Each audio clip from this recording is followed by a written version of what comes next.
kujadili pengine mbinu, namna ambavyo timu za Tanzania zitakavyofanya vizuri, namna ambavyo timu zitakavyopambana.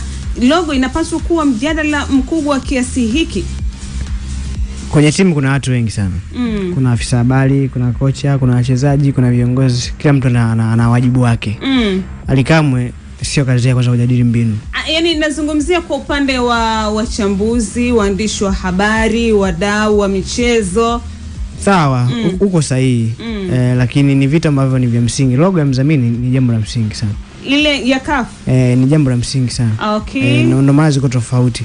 Na ndio maana pia kuna adhabu kama utavaa jezi ambayo haina logo ya mdhamini. Ni jambo la msingi ambalo watu wanatakiwa kujua. Moja ya kitu ambacho kimeulizwa ukiacha logo, pia imeulizwa kuhusiana na mdhamini wa katikati. Zamani CAF na mdhamini wake ambaye anafanya biashara fulani.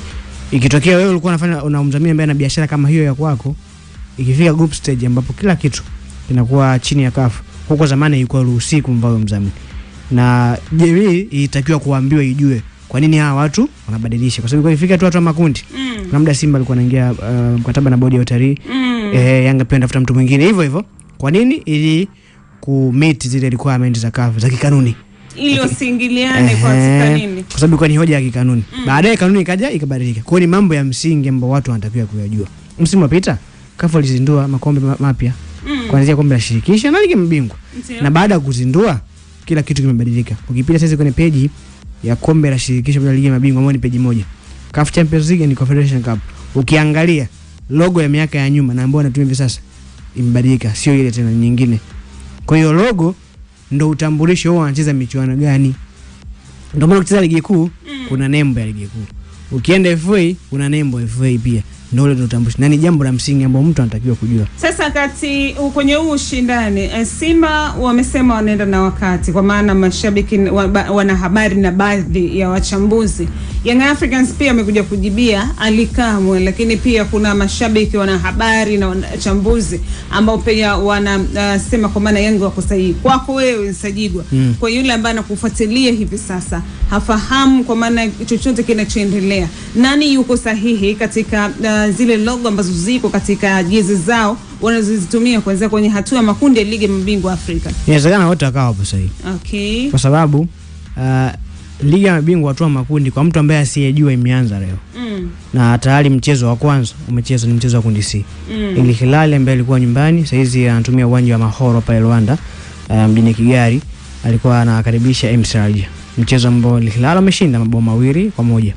Kwa mtu ambaye amepata nafasi ya kuangalia, na kama amepata nafasi ya kuangalia, anaweza kupita kwenye ukurasa wangu pale, kuna video inaonyesha wale wote wawili, MC Alger na Hilali, hawajavaa nembo yoyote mpya wala ya zamani. Okay. Na ukimsikia hapo Ally Kamwe anasema bado hawajapewa maelekezo kuhusiana na nembo mpya. Kwa hiyo hii jambo inawezekana labda mtu alimuhisi Ally Kamwe anatania, lakini ukifuatia ni kama lina userious. Kama hiyo nembo ilikuwa imetoka, basi leo tungeona Hilali amevaa, MC Alger naye pia amevaa, lakini hao wote hawajaweza kuvaa. Ndio maana nikasema inawezekana wote wakawa wapo sahihi. Kitu mimi naoka nacho ambacho najua itakuwa hivyo, baada ya muda kila timu inatakiwa kuvaa nembo ya mdhamini. Wataambiwa avae nembo ipi, lazima itakuwa ni nembo mpya ambayo imeonekana hata pia kwenye posta za mashindano husika. Hilo ni swala la muda. Kwa ambaye ametufikisha hapa ni CAF wenyewe. Yaani sio issue tena ya Simba, sio issue tena ya Yanga, sio issue ya nani. Ni issue ya wenye mashindano.